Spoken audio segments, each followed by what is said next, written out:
vou ler aqui o mini currículo do doutor, professor PhD Rogério Greco, pós-doutor pela Università degli Studi di Messina, Itália, procurador de Justiça do Ministério Público de Minas Gerais de 1989 a 2019, palestrante em congressos e universidades em todo o país e no exterior, professor de Direito Penal, autor de diversas obras jurídicas e embaixador de Cristo. Então, este é o nosso palestrante, a quem eu passo, tenho a honra e o orgulho de passar a palavra. Acionar o microfone, doutor Rogério. Doutor Rogério? Foi. Ok, agora. A gente está acostumado com isso, né? É. Doutor Joaquim, muito obrigado aí pelo convite, né? Principalmente a Priscila, né? Que me mandou os e-mails, as mensagens. Um prazer enorme estar aqui com vocês, com essa turma toda aqui que está assistindo, né? Eu fico até, na verdade, até constrangido, viu, doutor Joaquim? Eu, assim, para estar no meio de tanta fera é muito difícil, viu? É muito complicado para mim, porque eu estava ouvindo também antes aqui, Priscila, os louvores, né, as músicas e tal, né, falando a respeito de Deus, né? Então a gente, final do ano, não tem jeito, né? É sempre um momento assim de reflexão, né, por tudo aquilo que já aconteceu, tudo aquilo que já passou. E eu fico olhando, na verdade, para mim, sabe? Porque assim, eu era a pessoa mais improvável de estar aqui com vocês no final de semana desse. Outro dia, eu estava conversando com um amigo meu, um amigo de 50 anos, que eu tenho 57 anos, a gente se conheceu quando tinha 7 anos de idade. A gente começou a estudar juntos, na Tijuca, e hoje ele, né, ele foi policial federal há muitos anos, eu acabei vindo para Minas, ficando no MP, eu jamais pensei em sair do Rio, né? Porque o senhor sabe que carioca é muito barrista, né?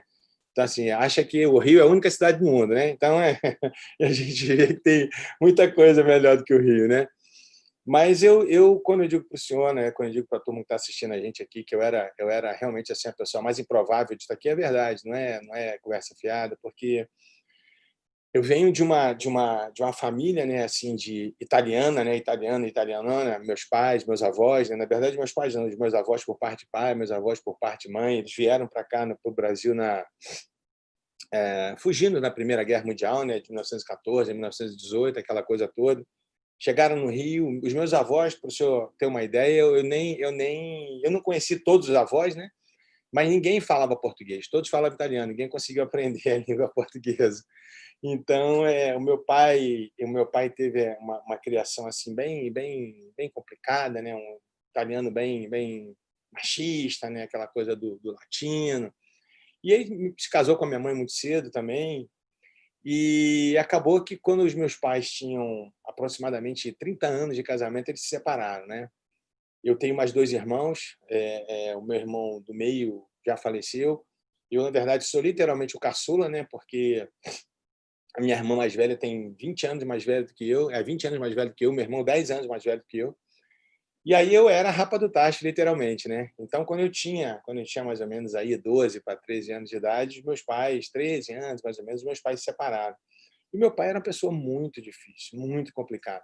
Então, meu pai é do Partido Comunista. Eu não quero que ninguém me entenda, se tiver pessoas assistindo aí de partidos políticos, não quero que ninguém me entenda mal, não. Assim, eu não tenho problema nenhum de falar de partidos, de esquerda, de direita. Eu fui com meu pai, já fui com meu pai na época da extinta União Soviética. Então, meu pai era aquele comunistão, aquele camarada que... Fui muitas vezes na casa dos Carlos Prestes, no Rio, entregar a contribuição do meu pai do Partido Comunista. Então, meu pai foi preso. Meu pai tinha uma criação muito complicada, porque, na cabeça dele, a única mulher que era valorizada era a mulher que trabalhava fora de casa. Então, ele não dava absolutamente valor nenhum à minha mãe. Então, eu sei que eu criança, né, pequenininho, quando meu pai colocava a chave na fechadura assim de casa, eu já sentia aquele barulhinho assim do molho, né, batendo, eu já ficava nervoso, eu já sabia que ia ter confusão. Então, essas coisas que hoje em dia a gente vê, né, de violência doméstica, eu vivi muito isso. Eu vivi, assim, basicamente todos os dias, né, que meu pai era realmente uma pessoa extremamente truculenta com a minha mãe. E chegou um ponto que eu cheguei para minha mãe e falei: "Ah, mãe, não separa, ninguém aguenta mais isso, né? Meu pai chegar aqui, eu ficar apartando briga". E minha mãe era um doce de pessoa. Pensa numa mulher assim que, sabe, sensacional, extraordinária, fantástica, era minha mãe. Então, e era assim muito tranquila, muito calma, não tinha absolutamente nada que provocasse, né, a ira do meu pai, mas era natural dele isso. E aí, com 13 anos, basicamente, eles se separaram. Eu, criança, né, vi uma cena assim que me chocou muito, foi a minha mãe escondida na casa de uma vizinha, né, e chegando o oficial de justiça na minha casa às 6 horas da manhã, e aquela coisa toda sabe, de expulsar literalmente assim meu pai de casa, né? Então, aquilo para mim foi uma cena assim muito forte. Foi a primeira vez na vida que eu vi o meu pai chorando, né? Foi nesse dia que ele foi expulso de casa. E a partir daí eu comecei a trabalhar. Então, eu e a minha mãe vendeu tudo que ela tinha dentro de casa para poder, né, sustentar, né, o pouco que ela tinha, né, ela foi vendendo, os vizinhos ajudando, aquela coisa toda. O meu pai, obviamente, que ele não pagava pensão de alimentos, né, tinha até mandado de prisão por falta de pagamento de pensão de alimentos, então era uma confusão, uma fusaca, Priscila, que você não tem noção. E assim, mas isso foi bom para mim, porque eu comecei a trabalhar cedo, eu comecei a entender o que era a vida cedo, eu comecei a me esforçar cedo. Então, a partir dos 13 anos de idade, eu comecei a ser basicamente o provedor da minha casa, né? Eu, um adolescente de 13 anos de idade, já bancando ou tentando, pelo menos, ajudar a minha mãe, né, naquilo que eu podia, né? E estudava, né? Estudava num colégio muito legal no Rio, um colégio que era um colégio público. Naquela época, os colégios públicos eram muito bons, né? Então, assim, hoje, né, que esses governos malditos aí acabaram com tudo, acabaram com a educação, acabaram com a saúde, estão acabando com a polícia. Enfim, mas o ensino público era muito legal. E eu estudava num colégio muito forte, no Rio, muito bom, que era o Colégio Pedro II. E quando eu tinha 17 anos de idade, eu fiz vestibular e acabei passando de primeira no vestibular do Rio.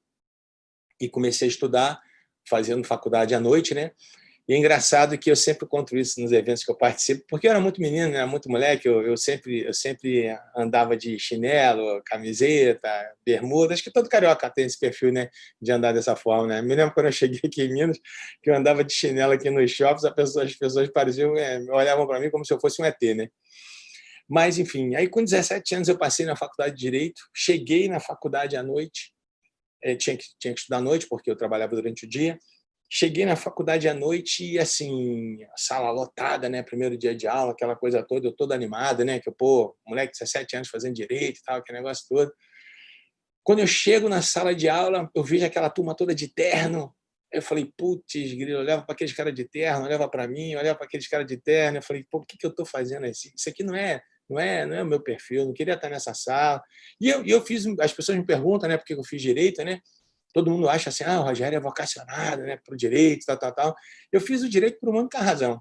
Eu fiz direito porque não caía matemática no vestibular. Esse foi o motivo que eu fiz direito, porque eu sou péssimo em matemática. E aí eu falei, não, eu tenho que fazer alguma coisa que não tenha matemática. E acabou que eu fiz faculdade de direito. E comecei assim.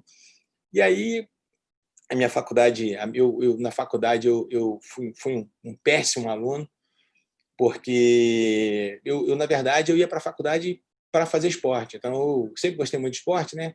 Então, primeiro dia de aula, eu já fui na faculdade saber se eles faziam seleção para futebol e tal, não sei o quê. Aí comecei a jogar futebol na faculdade, jogava muito, né, ping-pong. Então, minha faculdade foi mais ou menos desse estilo, né? E eu sei que no final da faculdade, eu comecei a trabalhar no escritório do meu pai. Meu pai tinha um escritório de representação e de produtos da União Soviética, né, de produtos gráficos. E aí eu comecei a trabalhar com meu pai, aquela coisa toda, e já no finalzinho da faculdade, eu e mais 6 alunos eu e mais 7 amigos resolvemos montar um escritório de advocacia. Naquela época, né, assim, quando você era estagiário de direito, na Justiça do Trabalho, você podia fazer as audiências sem a presença de um advogado formado, tá, aquelas coisas todas. E a gente montou o escritório, né? E tinha tudo para dar errado, né? 8 pessoas, 7, 8 pessoas, tudo moleque, tudo com 21 anos, 22 anos, 20 anos. Qual seria a razão lógica de um escritório desse dar certo? Nenhuma. E tanto é que deu errado.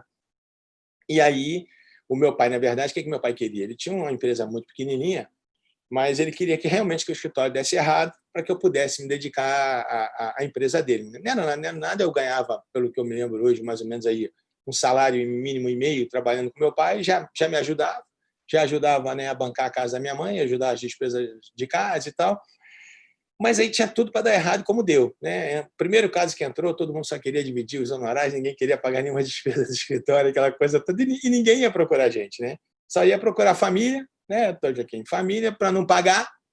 E aí você vai cobrar, sua mãe já não deixa cobrar, sua mãe já começa assim, absurdo, vai cobrar da sua tia, vai cobrar da sua prima, então assim, né?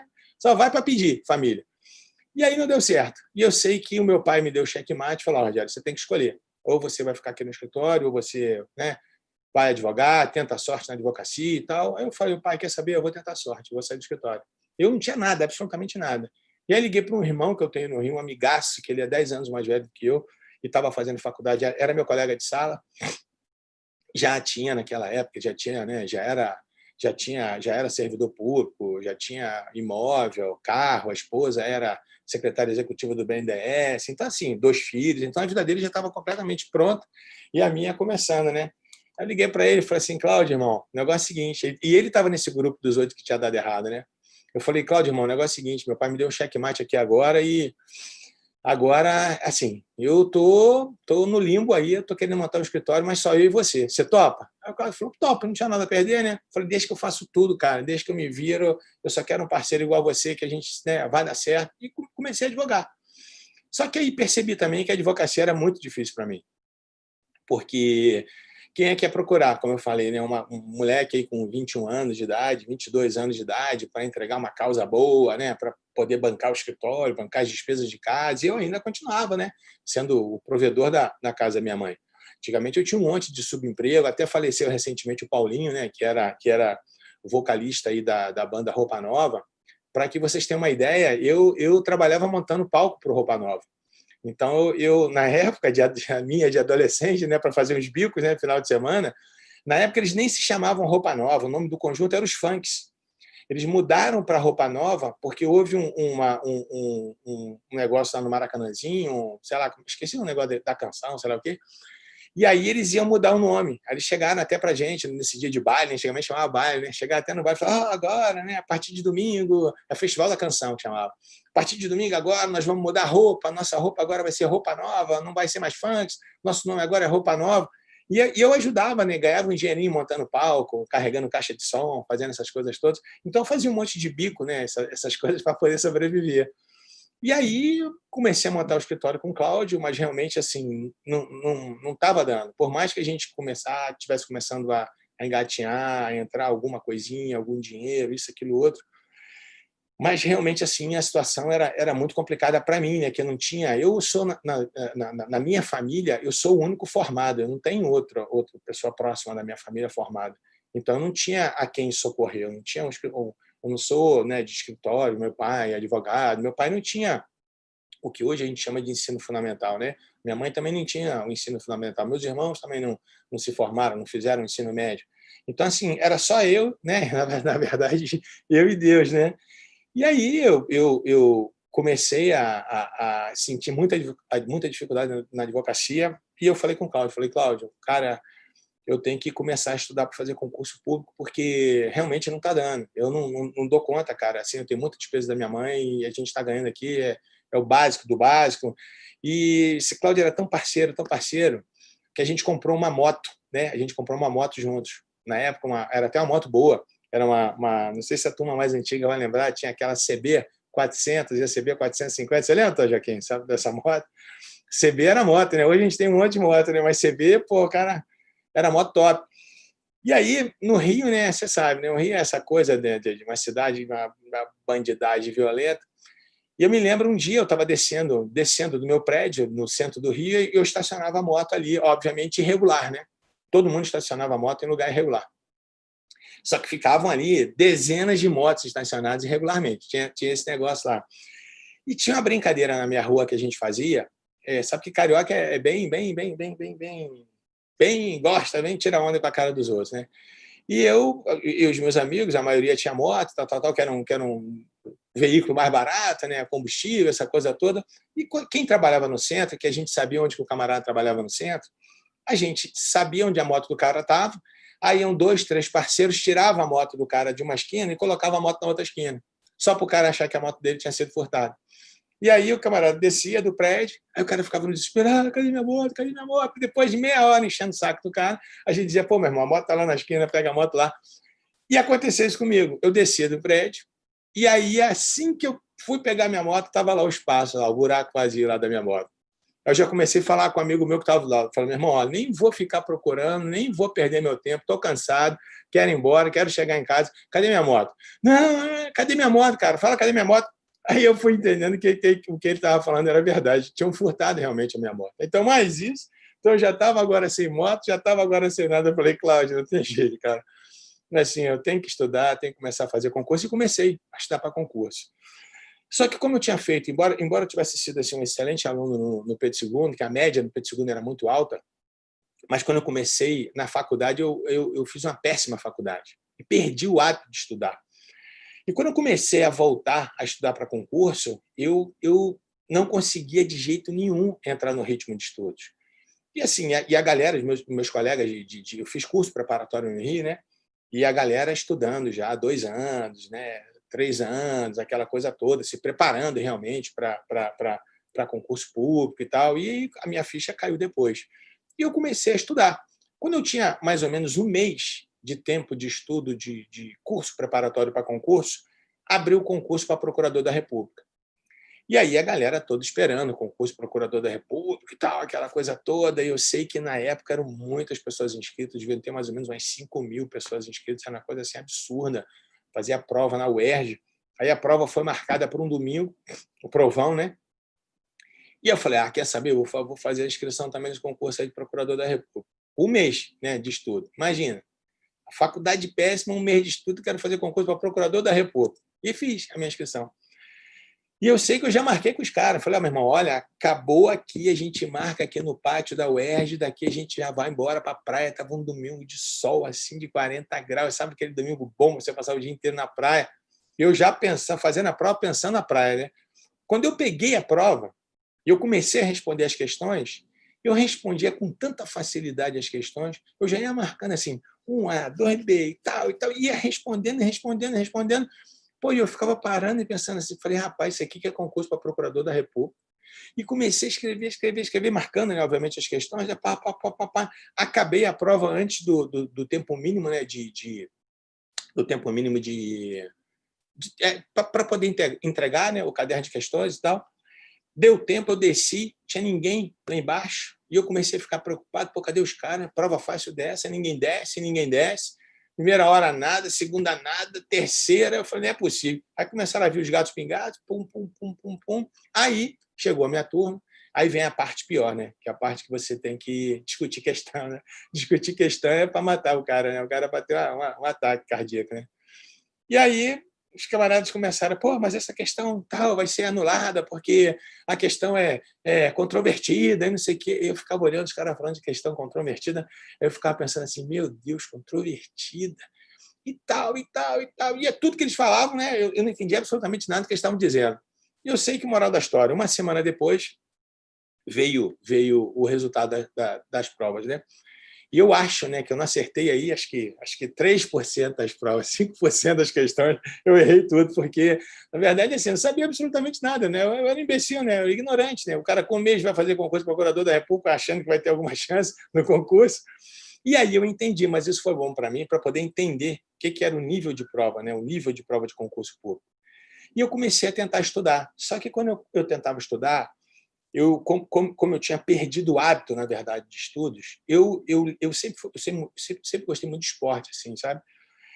E eu ficava, e os meus amigos, né, todos assim também, todo mundo gostava de esporte, que era toda coisa, na praia, em qualquer lugar que a gente ia, era sempre esporte, esporte, esporte, esporte. E eu ficava dentro de casa, agoniado, tendo que ler, tendo que estudar.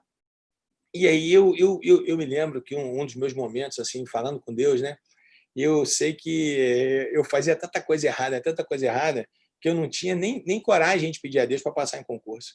Então, assim, mas eu sei que nos meus momentos assim de conversa, de oração com Deus, né, eu só falava assim, Deus, me dá força de vontade para estudar. Eu quero acordar um dia de domingo de sol, todo mundo buzinando aqui na minha porta para ir para a praia, e eu falar com a maior boca boa assim, hoje eu não vou, eu vou estudar direito tributário. Então, assim, pensa, no... tem que ter muita força de vontade, né? Então, assim, eu ficava, sabe? E Deus mudou essa minha vontade. Então, eu lia 10 páginas, me dava ânsia de vômito. Eu não conseguia, honestamente. Aquilo me fazia mal, eu não conseguia ler. Aquilo me travava. E depois dessas minhas orações, dessas minhas conversas com Deus, realmente Deus mudou essa minha força, né? Essa minha vontade, e eu passei a me transformar num viciado em estudos. Eu, assim, estudava com maior facilidade, 10 horas, 12 horas, 14 horas. E, assim, depois esse meu amigo, né, principalmente nos últimos 6 meses, antes de ser aprovado no concurso, ele me liberou basicamente do escritório. Então, assim, eu tinha basicamente era só livro, livro, livro, livro, livro, livro. Engraçado, né? E minha mãe, né? Toda mãe gosta que o filho estude, né? A minha mãe, tadinha, que ela ficava, batia na porta, né, do meu quarto, Rogerinho, chama de Rogerinho, né? Rogerinho, para de estudar, meu filho. Isso vai te fazer mal. Já viu mãe pedir o filho parar de estudar, que vai fazer mal. Então, assim, eu estudava Natal, Carnaval, Ano Novo, aniversário, não tinha esse negócio. Então, assim, eu comecei realmente a me transformar num viciado em estudos. E aí, no começo, eu queria muito fazer concurso para a polícia, não abriram os concursos da polícia, mas, por conta do escritório, eu queria fazer também concurso para procurador do município ou procurador do Estado, porque na época, não sei como é que está hoje essa situação, mas na época se podia advogar. Você só não podia advogar ou contra o Estado ou advogar contra o município, né? União, Estado, municípios. Mas você podia ter um escritório. E o que eu queria, na verdade, o que eu nunca tive na minha vida, era uma segurança, né? Trabalhando, fazendo bico desde 13 anos. Eu distribuía papelzinho na rua, colava cartaz em poste, montava palco, né? Montava caixa de som, isso, aquilo. O que eu queria, na verdade, era uma segurança, era ter aquele dinheirinho fixo, né, que é por mês, né? Era isso que eu queria, o meu sonho era esse. Então eu queria ter um concurso de procurador de Estado e paralelamente o escritório, porque eu gostava também da advocacia, era legal, né? Eu tinha bastante liberdade, aquela coisa toda. Mas enfim, e abriram 2 concursos simultâneos. Abriu primeiro o concurso de procurador do município e abriu paralelamente o concurso da Defensoria Pública também. E na época, não sei como é que acontece hoje, mas na época os concursos no Rio eles eram muito demorados. Demorados porque todas as etapas eram escritas. Então, a primeira etapa era escrita. Então, imagina, você fazia 50, muitas vezes 60, 70 questões escritas. Então, imagina o examinador. Então, o examinador que vai corrigir 5.000 provas, 10 questões, olha quantas questões o cara... Sabe, assim, é inimaginável o trabalho que tem para se fazer uma primeira etapa escrita. Então, é um negócio muito complicado. Mas os concursos no Rio eram assim. Então, a primeira etapa escrita da Defensoria aconteceu, depois aconteceu a primeira etapa escrita do procurador no município. E eu me lembro que, na época, eu nem gostava de direito penal, porque eu não tive professores legais na faculdade. Então, assim, eu gostava mais de constitucional administrativo e tributário. E, assim, eu estudava muito constitucional administrativo e tributário. Penal, para mim, era secundário, principalmente por causa desse foco, né, na Procuradoria do Estado e do município, né, que nem penal não tinha tanto peso assim, nem penal, nem processo penal. E aí eu me lembro, eu vou falar uma coisa para vocês aqui, não é para ficar, né, me gabando, nem nada disso não, mas o meu nível de estudo era tão alto, tão alto, tão alto, que o examinador, naquela época, o cara que era o terror da banca lá da época do concurso de procurador do município, o cara nunca tinha dado 10 para ninguém. Na primeira etapa, fechei a prova do cara de constitucional, fechei a prova de direito administrativo, então eu estava muito bem preparado nessas matérias. E aí as outras aconteciam da seguinte forma: se acabava a primeira, o provão, aí depois de 6 meses, né, de correção, 5 meses de correção, marcava depois o primeiro bloco das escritas, normalmente era penal e processo, depois vinha civil e processo, e a última constitucional administrativo e tributário. Normalmente era assim. Os concursos levavam um ano e meio, no mínimo, né, para poder se desenvolver. E eu me lembro que eu acabei passando também no provão da Defensoria, só que o concurso da Defensoria ele acabou acontecendo de uma forma mais rápida do que o concurso de procurador no município. E aí eu passei na primeira etapa, né, de penal e processo, a segunda etapa civil e processo. Eu já estava na terceira etapa escrita e final da Defensoria Pública, antes da prova oral, que era o concurso, que era a prova de constitucional administrativo tributário. E essa era a minha prova. Na época, a Defensoria nem exigia tanto constitucional, administrativo, tributário, era mais aquelas 4 básicas, penal e processo, civil e processo. Mas isso tem mais de 30 anos. E aí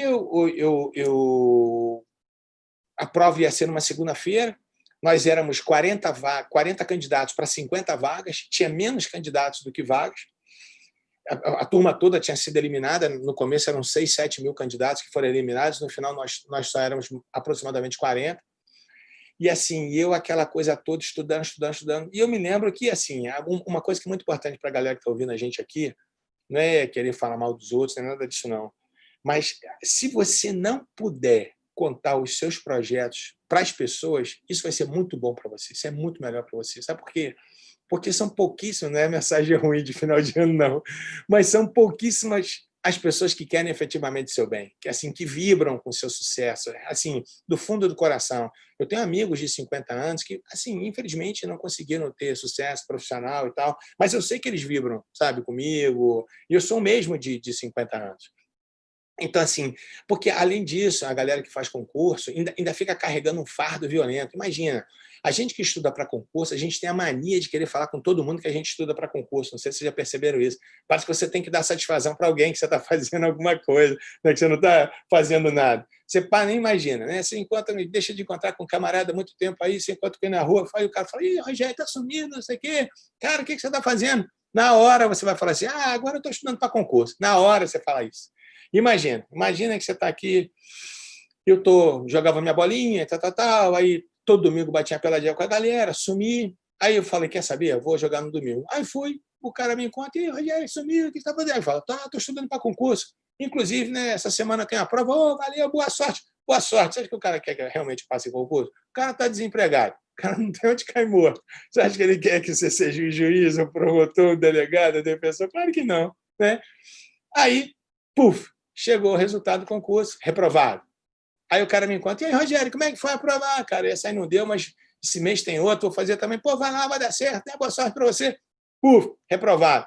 A terceira, quarta vez que o cara me encontra sabendo que eu fui reprovado, imagina, tá a rodinha, né, de amigos lá, tomando shopping, aí eu chego, aí o cara chega e fala, ih, lá vem o Rogério, mó burra, e não passa em nenhum concurso. Então, assim, os caras não sabem, os caras não sabem da dificuldade que é um concurso público. Não acha que é assim, fez o primeiro, já vai passando. É muito difícil, acontece, mas não é assim. Eu fui professor de curso preparatório para concurso aí por mais de 25 anos, então não é. O concurso não é dessa forma que as pessoas pensam.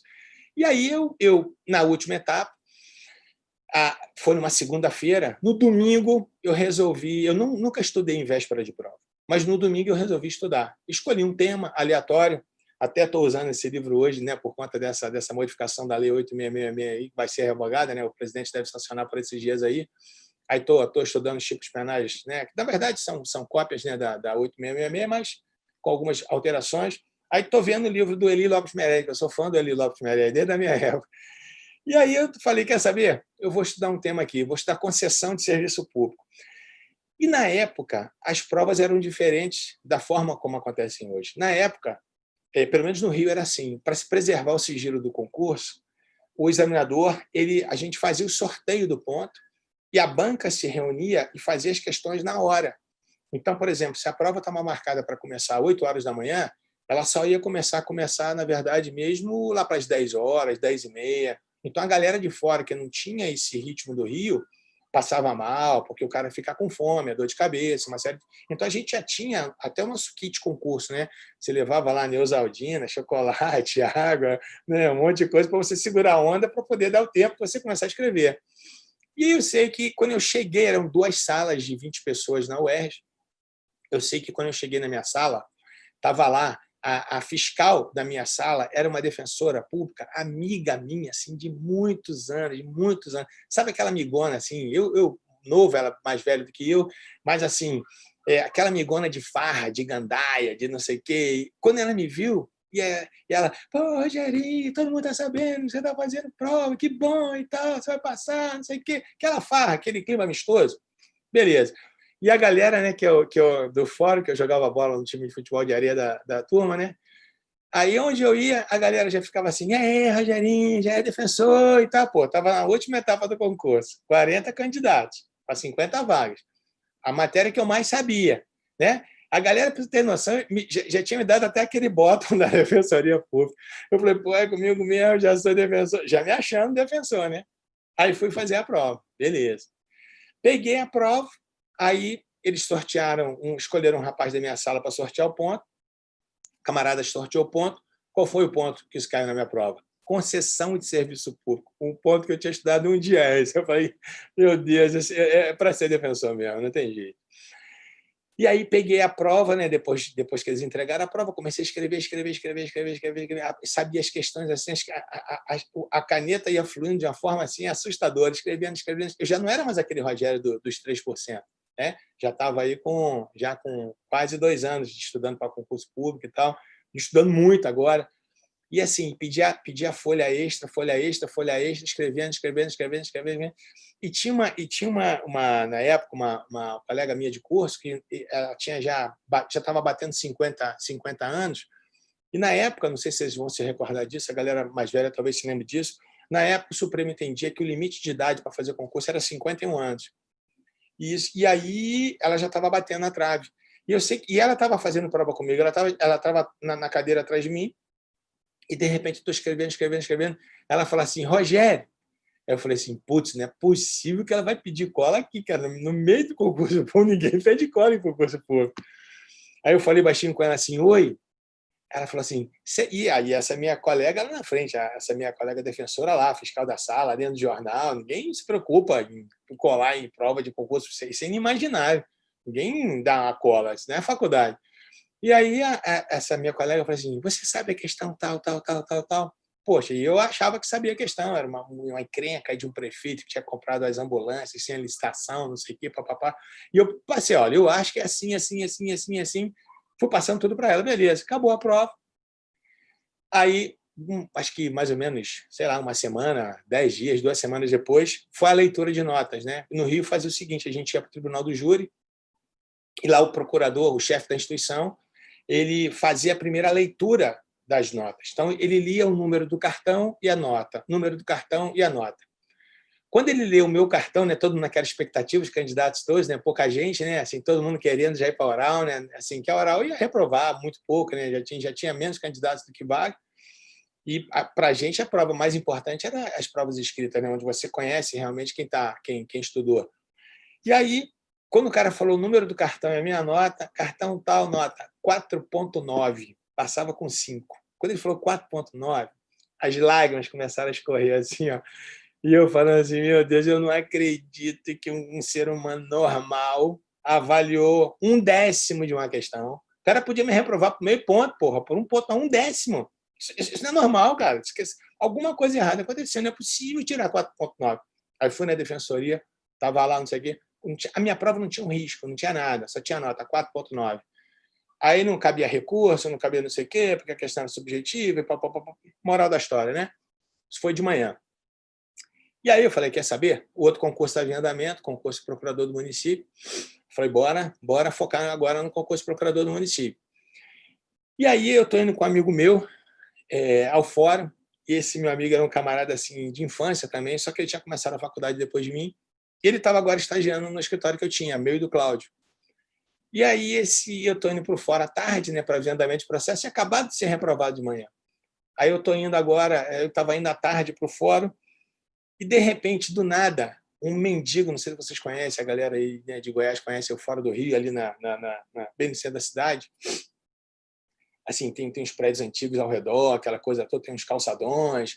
E tinha um camarada, pensa num calçadão aí de 3 metros, 4 metros, 5 metros mais ou menos, com aqueles pilares enormes. O mendigo estava encostado na parede, deitado na parede. Pensa, não sei se, né, aí em Goiás tem muito mendigo assim, mas no Rio tinha mendigo que o cara veste roupa sobre roupa, vai fazendo aquele negócio assim, tipo um bombom, o cara fica enorme. Aí eu estou andando com esse meu amigo para ver os andamentos do processo. Antigamente tinha nada de computador, né? Era tudo na fichinha, né? Aí quando eu estou andando para o fórum, esse camarada levanta, o cara sai, estava encostado na parede, ele sai, vem correndo literalmente na minha direção. Aí o cara pega a minha mão, aí aperta a minha mão e fala assim, ô doutor promotor, o senhor não vai me prender não, né? Eu falei, que doutor promotor, rapaz, mané promotor, o que? O cara todo sujo, todo limpinho pro fora, saí batendo a mão. E esse meu camarada que estava comigo, o Bruninho, ele era um cara muito divertido assim, sabe?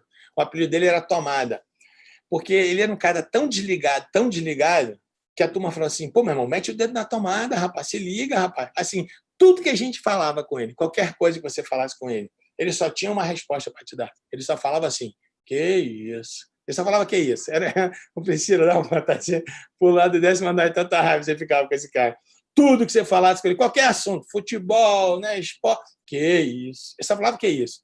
E aí o Bruninho, o Tomada, talvez no maior momento de lucidez da vida dele, ele chega para mim do nada e ele fala assim, Rogerinho, quem sabe isso não é aviso de Deus para você fazer concurso para o Ministério Público? Eu falei, que como Ministério Público, bonito? Estou fazendo prova agora de procurador do município, acabei de ser reprovado, rapaz. Que mané concurso do Ministério Público.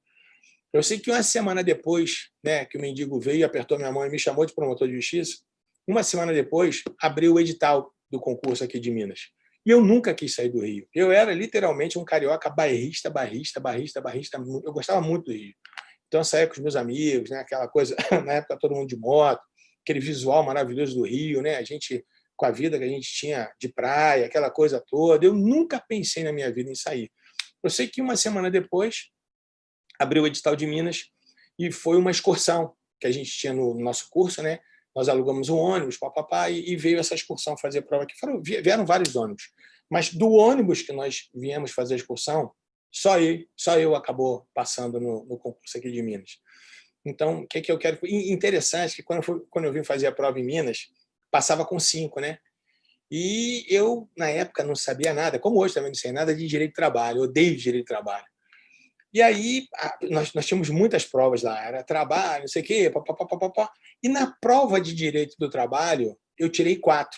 Nas outras provas, eu tinha tirado notas muito boas, tinha tirado 10, 8, 7, papapá. Só que eu tirei 4 na prova de direito do trabalho, de múltipla escolha de direito do trabalho, e passava com 5. Eu falei, putz, perdi logo em direito do trabalho. Eu tinha tirado a média até bacana, mas acabou ficando por causa do direito do trabalho. E eu sei que nesse concurso, o Conselho Superior do MP se reuniu e, como foi muito baixo o número de aprovados, eles resolveram criar a seguinte regra. Quem tirasse em uma nota menos que 5, ou seja, só podia tirar 4, não podia tirar 3. Quem tirasse 4 numa das matérias, tinha que, ao invés de ter média 5, tinha que ter média 6, aí estaria aprovado para a segunda etapa. E foi exatamente isso que aconteceu comigo. Ou seja, eu tinha uma média 4, só que as outras médias eram muito altas e eu acabei, né, passando aqui no concurso do MP. Mas o que eu ia falar com vocês? Ia falar rapidinho, né, Priscila? Já tem aqui 45 minutos. Mas o que eu queria falar com vocês? O grande lance que a gente tem que entender é o seguinte: Deus tem sempre o melhor para a gente. Tem sempre o melhor. Não é que a Defensoria Pública não fosse boa, muito pelo contrário, teria gostado muito, né, de ser defensor público. Mas Deus sabe, né, realmente quais são os propósitos dele na vida de cada um de nós. Então, eu nunca fui um sujeito murmurador, nunca fui. E eu vejo Deus assim, sabe, como um pai que não gosta de filho murmurador. Então, eu tenho 5 filhos. Então, imagina, você chega em casa, você dá uma bobeirinha para o seu filho, você dá uma caixinha, né, de presente para ele poder brincar, um brinquedinho perereca de camelô de R$ 5. Se ele vibra com aquilo ali, se ele gosta daquilo ali, se ele sabe, a sua vontade é de ficar dando, não importa o valor. Agora, pô, você vem, você dá o melhor presente do mundo, você dá o melhor videogame do mundo, o cara fala, pô, legal, obrigado. Pô, sabe, Deus é isso, sabe? Deus tem esse coração de pai com a gente. Então, quando a gente vibra com as coisas que Deus vai fazendo na vida da gente, eu tenho certeza absoluta que o coração dele se alegra e cada vez mais ele vai dando. E aconteceu comigo. Quando eu falei com vocês no comecinho que eu era a pessoa mais improvável de estar aqui nesse final do ano conversando com vocês, é verdade. Se eu fizer uma retrospectiva aqui do lugar que eu morava, dos amigos que eu tinha, sabe, do ambiente que eu vivia, né, que eu cresci, eu tinha tudo para dar errado, né? Então, às vezes, eu paro e falo assim, Deus, né, por que comigo? O que eu fiz assim por você ter, sabe, me escolhido, me feito chegar onde eu cheguei? Eu tenho infinitamente mais coisas do que, sabe, eu pensei que eu tivesse um dia na minha vida. Eu me lembro, às vezes, eu sou convidado, né, para viajar o Brasil inteiro, eu fico hospedado nos melhores hotéis. Eu me lembro, quando eu era moleque, ali em Ipanema, Leblon, tinha um hotel chamado Marina, em frente à praia. E eu via aqueles turistas entrando no Marina, e eu ficava pensando comigo assim, meu Deus, o cara está se hospedando no Marina, em frente à praia, eu nunca vou chegar num hotel desse, eu nunca vou conseguir chegar no saguão do hotel desse. Eu me lembro que eu e meus amigos, a gente só tinha dinheiro muitas vezes para comprar um pão francês, sem nada, só o pão francês, só um pão, que a gente chamava no Rio pão careca, né? Um pão francês. E a gente comprava um pão e ficava esperando alguém comer alguma coisa na padaria para poder jogar o ketchup. E aí, porque os donos já sabiam que a gente só queria ketchup, era pão ketchup que a gente comia, então eles escondiam os ketchup. Então a gente ficava esperando só alguém comer um sanduíche, só alguém comer um salgado para a gente poder pegar o ketchup. Eu fico pensando assim, Deus, olha, né, que transformação absurda, né, que isso fez na minha vida. Mas é isso. Mas eu queria que vocês entendessem também que na época do ketchup era bom. Na época que eu ia para a praia dando calote na ida, dando calote na volta, também era bom. Na época que eu podia comer um ovo colorido com Coca-Cola, também era bom. Então, assim, eu acho que o mais importante é você se alegrar com tudo que Deus faz para você, sabe? Só o fato de você estar aqui, só o fato de você estar podendo comer, você podendo se vestir, pô, isso já é fantástico, quantas pessoas não podem fazer isso, né? Enfim, então eu falei demais, vocês me perdoem, era para falar 20, já passei de 45 minutos, eu não queria, né, consumir o tempo de vocês, mas eu tinha que falar um pouquinho sobre isso aí, tá bom? Que Deus abençoe todos vocês, tenho certeza que Deus tem o melhor preparado para cada um de vocês aqui. A gente passou, não um ano difícil, é um ano diferente, né? Um ano que, como o outro qualquer, né? Com as suas características, com as suas peculiaridades, é um ano que vai passar, né? Mas Deus tem muita coisa boa na vida da gente ainda, tá bom? Então, Joaquim, brigadaço, viu? Priscila, obrigado aí por você ter lembrado do meu nome. Beijo no coração de todos vocês aí. Valeu.